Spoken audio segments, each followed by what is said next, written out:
Next we have from Kino, actually the founder of Kino, the inventor of all that technology, an icon in the industry, Frieder Hochheim. Thank you very much for that introduction. I guess you may have all noticed there's a lot of LEDs out there.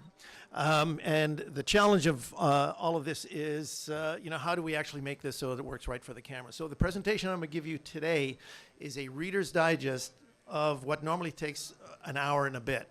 So I'm just going to touch on the key points, and it's basically going to explain our approach to our LED technology and how we are trying to present the solution to today's cinematographer. So I'm just going to briefly touch on various spectral measurement indexes. We all have meters that give us information. What do we do with that? I want to talk about the principle of full spectrum white light, the differences in white light. There's a lot of it out there. And the challenges of color matching between all of us different manufacturers. So when you get us all on a set together, you don't bash your head against the wall and wonder why none of this is working right. So every new cinema camera is like a film stock. In the old days, we had Fuji, we had Kodak. They had their distinct emulsions. We all knew what their nuances and their characteristics were like. They had spectral response curves that were different from each other, and the cinematographer chose a film stock based on the response curves or the sort of the textural quality and the color quality of the film stock. So the electronic cinema camera, no different, except now instead of 3 or 4 or 5 film stocks, we've got 20 or more. In the past, we had full spectrum light in so many respects. When you think of arc light, tungsten, xenon arcs, HMI, even the fluorescent had more spectrum than today's LEDs. When you actually look at the full spectrum, we were able to get the green out, even though it had like a mercury line. But for the most part, we're talking full spectrum. LED lights, by their very nature, are discontinuous. So since all the cameras have unique response curves, that means that even on the same light source of an LED, different cameras are going to see the same source differently. So now how do we determine where these differences fall? Well, we've got a plethora of handheld devices, sadly none of which really address our concerns today. There are various measurement parameters. You can measure Kelvin, you can measure XY, you can TM3015. There's all these CRI, TLCI, SSI, on and on and on. Sadly, none of them really give us actionable data on what to do with a particular camera once you are confronted with that light source. Now, maybe the closest will be the Sekonic C800 that's on the market more recently. They're using an average spectral response curve from HDSLRs, so it's maybe a good comparative meter, but when it comes to specifically solving a camera problem, this is not going to do the trick. So with that as the foundation, where do we go from here? So at Kino, we said the only way this is going to work is we have to develop our own spectrometer, one that actually takes into account what the camera sees. So what we came up with, we basically modeled a whole bunch of cameras. The process in and of itself was a big challenge. And so this is what my workspace looks like. I have a process spectrum, which in this case is about a 2700 is what I think we've dialed in. Down over here we have the CIE color space chart. It gives us an XY position on a black body curve. We have three rows of camera data. In this case, I have an Amira, a red Mysterium, and a Panavision red K sensor. So that, in detail, looks more like this. Along the bottom, we have data that is what we call photographic rendering index, using very much the same methodology as CRI, which is for your photopic vision, your eye's vision. We use a similar calculation. So using a Macbeth chart with 18 color spaces, we measure the light quality off of that and apply a photographic rendering index that is predicated on the response curve of the camera. CRI is your photopic curve, your eye curve. We're taking the camera curve and putting it in. Now we're actually seeing what the camera sees. And one last area of interest for us is how does that actually work itself into a color correction, be it a green magenta, as it affects skin tone. So up in the top we have a gel field where it tells us in very fine detail whether we are below the Planckian curve, above the Planckian curve. Do we need to add magenta or a little bit of green? In this case, in this example, there's no correction necessary. It falls well within the dynamics of the camera. So we really need to understand what, in fact, when we talk about white light, what are we talking about? Well, here on the left, the chromosticity diagram. On that outside perimeter is where all our saturated colors are. Here in the middle are the whites. Our eyes can see from 400 to 700 nanometers. Anything above 700 is IR. Below 400, we're looking into the UV. So this is visible light as we can see it. We need to understand what the Planckian locus is. The black body curve, also known as the Planckian locus, developed by Max Planck. White light tracks along this curve. Now, above the curve, it'll be looking kind of green. Below it, it falls kind of magenta. Now, any one of those vertical lines you see there is a Kelvin. So your color point can fall anywhere on that vertical line and be true to the Kelvin. But depending on where it falls above or below, you're going to see it as either a magenta or a green cast. So as we developed our color space, we've chosen to work with two full spectrum whites. We know about full spectrum white because of all of our previous lamp developments. So when you track or combine two Kelvins, they track linearly on a linear track, which means when you get to the middle, you're falling into a magenta zone. So if you're simply doing bicolor blending, you're going to fall off the Planckian curve and you're going to have color problems when it comes to a skin tone. So what do? We add RGB to our two whites. And working with RGBs, we lift it and track the Planckian curve. Now, part of our research shows that it's not just important to follow the Planckian curve. We saw that cameras actually vary from the Planckian. Some cameras track above, some below, and not only that, some will track above, let's say in the warm tones, and as you go into blue, it'll track below. So unless you know the profile of the camera, there is not one setting you can put on this instrument and say it's going to hold throughout the entire Kelvin range. That's a challenge. Just to give you an idea of what our eye sees, we've seen some charts before, but this is how light scientists look at light. So this is your spectral distribution chart. So what we have down here is, again, the 400 nanometer range. Anything to that direction is into the ultraviolet. Over here, everything to the right is IR. And this is how our eye sees light. Transposed over top of that, this is a typical film response curve. And again, now we see the differences between our eye and film. And so we see very dramatically here, the blue response goes into the UV, which is the reason we had sky filters and UV filters on our cameras to try to take down that sensitivity into the UV. We also notice how on the red response, it shifted to the right.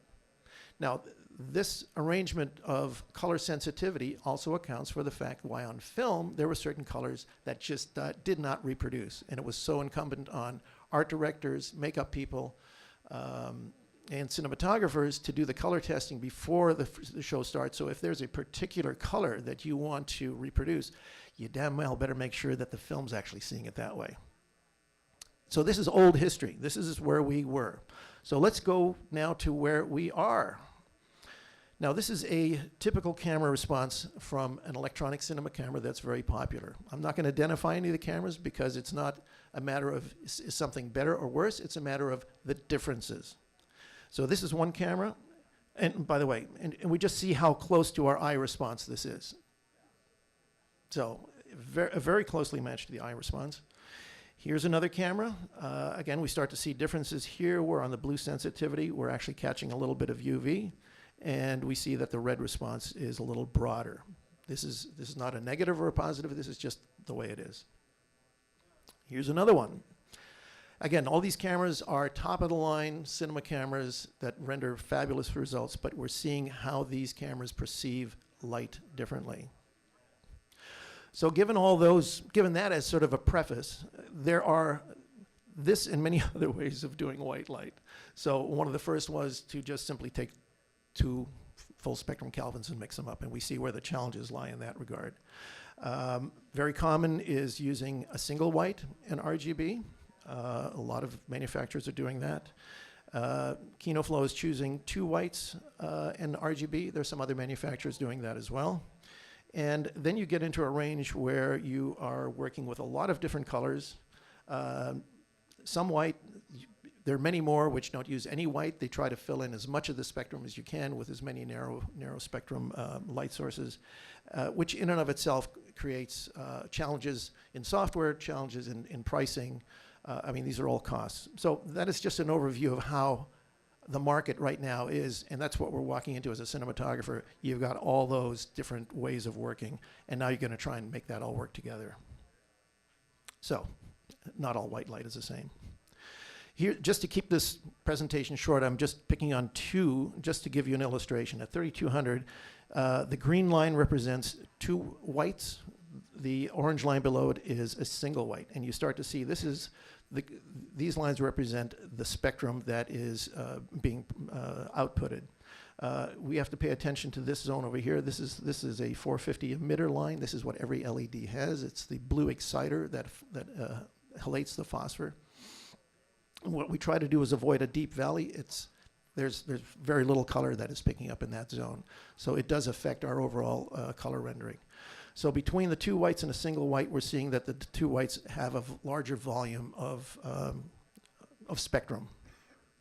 How does that work out as we move into our analysis? Well, the XY coordinates, and we just took 2 instruments and dialed them into the same settings. In this case, we match by all measures, usually up until this point on an XY meter, you'd say it's a dead nuts match. We're happy. Well, but let's take into account how a camera might see that. So along the bottom row, we have our photographic rendering indexes, all very good. Anything in the 90s, I think we should accept as being pretty darn decent.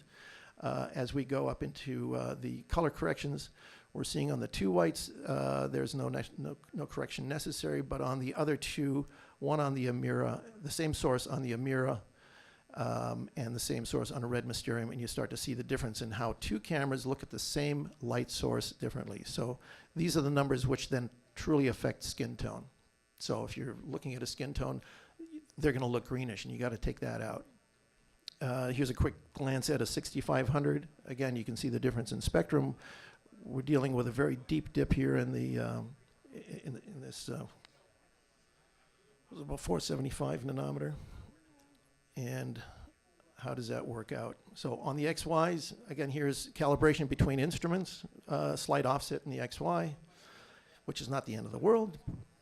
But we look at the breakout. Again, photographic renderings will be pretty decent.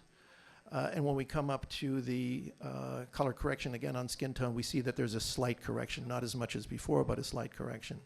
So again, this is an ongoing sort of situation. And just for a quick point of comparison, normally I have a lot more charts to get into, but this is where you're working with a lot of different colors and not necessarily any white at all. And you can start to see how different in overall volume and spectrum we are capturing with the full whites versus just a constructed spectrum. Again, XY coordinates are slightly offset, which is fine. On the PRI, we're still looking at decent numbers. And on the correction, here's a big difference between the 2 whites over here and the multicolor. We can see up here how there's a much larger correction necessary. Yet on the red Mysterium, looking at the same multicolor, it's perfectly acceptable.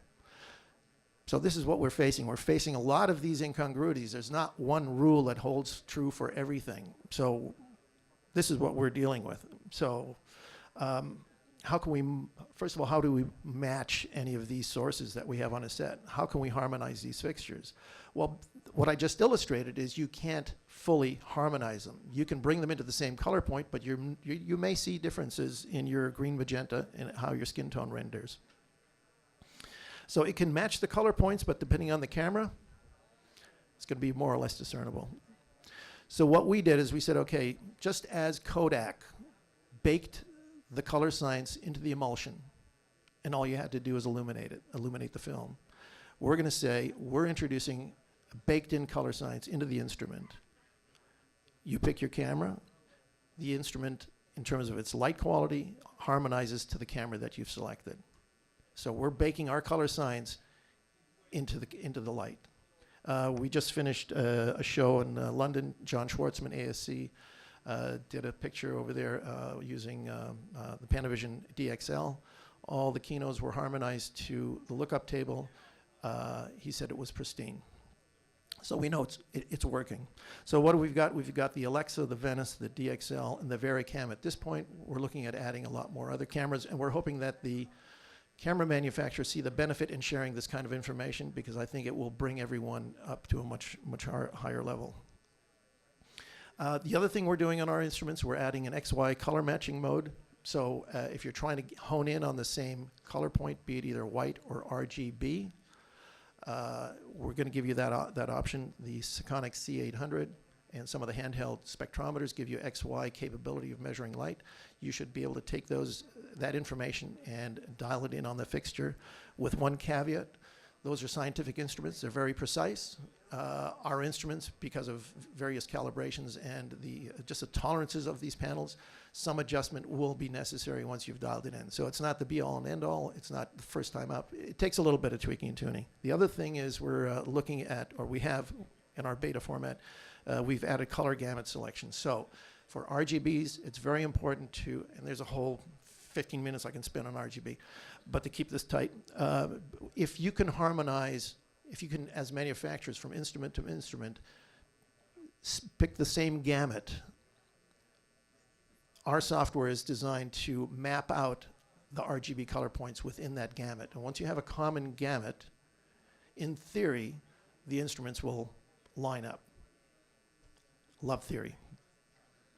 In summary, so color indexes, a lot of them out there, provide some information, but not really any actionable data. All white Kelvin is not created equal. Understand those differences. When XY coordinates are matched, some correction or adjustment may still be necessary. So in conclusion, just like the great masters of Rembrandt and Vermeer chose their pigments carefully, today's cinematographers must choose their spectral palettes carefully as well. A good spot, broad spectrum white, goes a long way in solving color rendering. If camera manufacturers would they do a great service if they share their response curves, offering camera lookup tables, I think removes many of the concerns about LEDs not rendering correctly on camera. Introducing gamut harmonization for XY and RGB color points will help match between manufacturers, and there's an industry movement moving forward to get people to start understanding that. It's important to note, today's color science is the 21st century pigment. The fixtures are the brushes. Choose your pigment wisely, or suffer the incongruities when color grading. Thank you. I hope I stayed within my 15 minutes. There was a lot there. Thank you for helping to sort all this out. It's a complex issue, and I hope I just sort of give you an oversight of what is really going on, and to try to harmonize all this stuff. It's tough enough for one manufacturer to get it right. It's really tough to get everyone to harmonize and come together on it. So ESTA is one of the organizations that is suggesting an ESTA gamut space, which is an odd space because they use, instead of daylight, they use tungsten as their white point, which it goes against all other color indexes that are out there. So that's a little confusing. But anyway, we're all working on it. We're going to be working with the Academy, SciTech Council, to try to do some education in this area too. Yeah, the SSI from the Academy sadly also suffers the same issue, that there is no actionable data that we can get off of that. These indexes are great to sort of give you an idea of what how a light compares to tungsten or daylight. But our eye is one thing and the camera is the other thing, and we see how the camera eye and the eye actually, in some cases, is very, very close. In others, it's not. But it's a complicated situation. It's complicated. We appreciate a smart guy like you getting into it and trying to figure it out. It's not all my work. I've got great smart people working for me. So, thank you. Thank you.